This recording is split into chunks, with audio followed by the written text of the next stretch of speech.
This video is sponsored by Squarespace. If you want to set up your own website or online store, click the link in the description for a 14-day free trial and 10% off your first order. Oh my god, I'm super stoked to be here. I'm at the Etihad Stadium in Manchester, home of Manchester City Football Club. I mean, look at this place. I am up in the gantry right now. Usually, I think this place is for it says it's for international commentaries. So presumably when there's a Champions League match, there'll be foreign press here doing their commentary. But today, it's filled with us journos talking about cameras. And the camera in question, of course, is the Sony A12.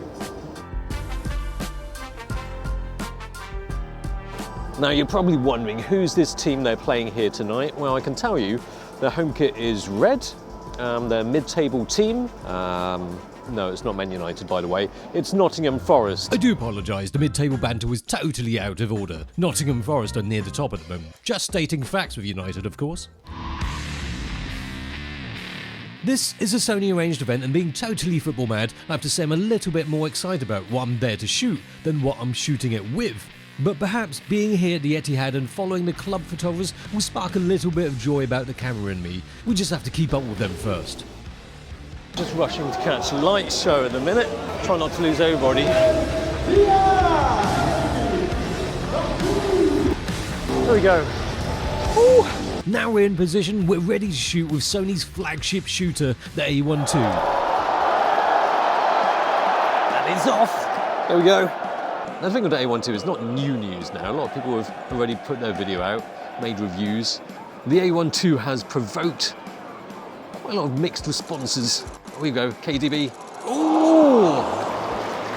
So close. I mean, it's true, it's not exactly the most exciting of updates, considering this is the second in the series of the pro level line. A1 is supposed to be the fanciest, the most hardcore, the best, the fastest. It's supposed to be the flagship, the flag-bearing camera, if cameras can bear flags.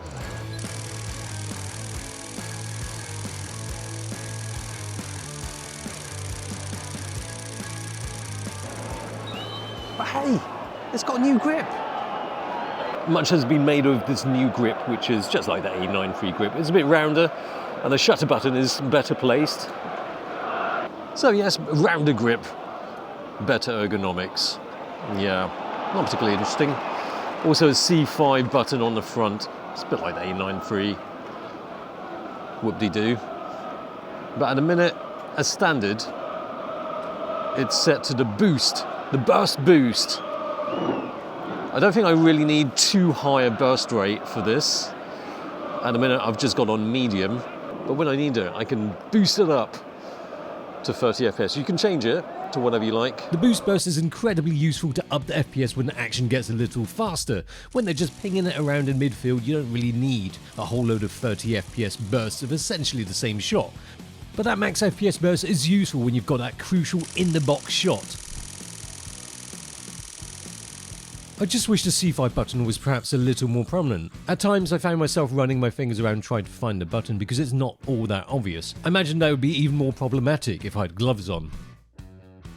So at the moment I've got the 70-200 on it because this is a 50 megapixel camera. I mean, the benefit of this is that you can crop it quite a bit compared to the A93, which doesn't have quite as many megapixels to play with. To sum up, the A12 is all about, look, I can crop the crap out of it. And the A93 is, oh crap, that's a crap load of shots I just took. Wow. This might not sound quite as impressive as the burst rate of the A93 because that is 120 FPS. This one, it's 30 FPS, but this is 50 megapixels, remember? There we go. I mean, when do you actually need 120 FPS? For sure, there are some situations where 120 FPS would be incredibly desirable for ensuring you capture that shot. But for football, well, I know some pros who are still using DSLRs with around a tenth of that burst speed. There we go, in the net. I think this is a little bit far away, 200 millimeters. I'm not quite catching the goal celebrations there. The 50 megapixels is the same 50 megapixels of the 3-year-old A1, but for sure, I'm definitely needing that croppability with my lens choice up here. I mean, my thinking behind choosing this lens is that with 200mm, it might not have quite the reach, but if I go for, say, a 400mm or maybe a bit longer, it might sometimes be a bit too tight. With 50 megapixels, I have that flexibility to crop in a little bit. But sometimes flexibility isn't enough. Sometimes you just need a really bloody long lens. Let's see how tight that's going to be. The auto-wide balance worked well for the shoot, and the standard picture profile is typically Sony. It looks about right, accurate enough. I've got the big boy on now. It's a 600mm lens. The 240fps Blackout 3 EVF is a treat to use on the A1 too, but it was also great on the A1 also because it was the same. I don't think I'll try the 600mm lens because it's just a little bit tight, but I just want a little bit of the details of the players. Pre-capture is an invaluable thing to have, especially in this situation where I'm completely out of my depth. Shooting with it feels slick, but not any different from its predecessor or A9 III, or a lot of Sonys to be fair. This is certainly going to test the stabilisation out a bit. So yeah, I've got 8.5 stops of stabilisation, which is an improvement, vast improvement, shall I say. This isn't making quite a bold statement as the A9 III, which had 120 FPS, which is quite mind-blowing. And yes, it had the new grip first and the new C5 button first. Could they have made those AF changes with just a firmware upgrade? Well, it's possible. You know, it's got an AI chip now, hasn't it? The subject recognition is inclusive of more types now, including birds, animals, insects, cars, trains, planes, and of course people. Although to be fair, most of that has become the norm these days. And there is no shortage of lesser priced options from other brands out there. But if you're invested in the system, it doesn't really make sense to sell up and switch, unless you want to tell the world about it in a YouTube video. For high-res, high FPS cameras for Sony, this is numero uno. We only have one type of subject here, but focusing on Doku dribbling at a frenetic pace towards the camera, the focus keeps up well, and I found the tracking to work excellently with other people coming quickly into the frame and doing an overlap. But moving to change focus on Bernardo Silva produced one out of focus shot, but very quickly snapped back into focus. The AI stuff, the subject recognition, essentially those updates just bring it up to date. Oh, yes! What? I mean, this camera is better than me. This is not meant for photographers like me. I can't say I'd ever really need 30 FPS for my photography, let alone 120 FPS, but it's the power drill of the camera world. A useful tool in the right hands, albeit a very expensive one. This is a £6,000 camera, $6,000 camera. This is for pros. And for them, it'd probably make a lot more sense, right?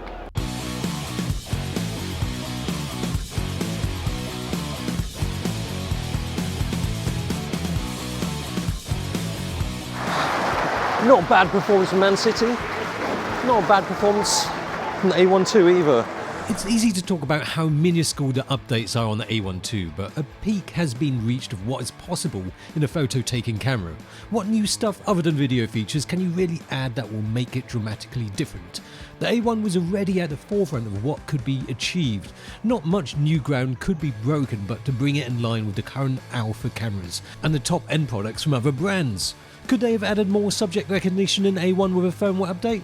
Well, surely, and that is the only thing I wish here. That firmware updates could be a bit more generous. However, the A1 II might be more meaningful to the pros. It might not excite or make sense to someone like me, but those who might need it, it's a must-have. For hobbyists that have got 6K burning a hole in your pocket, don't think about what they haven't given you. After all, who knows what might come out in 2025, eh?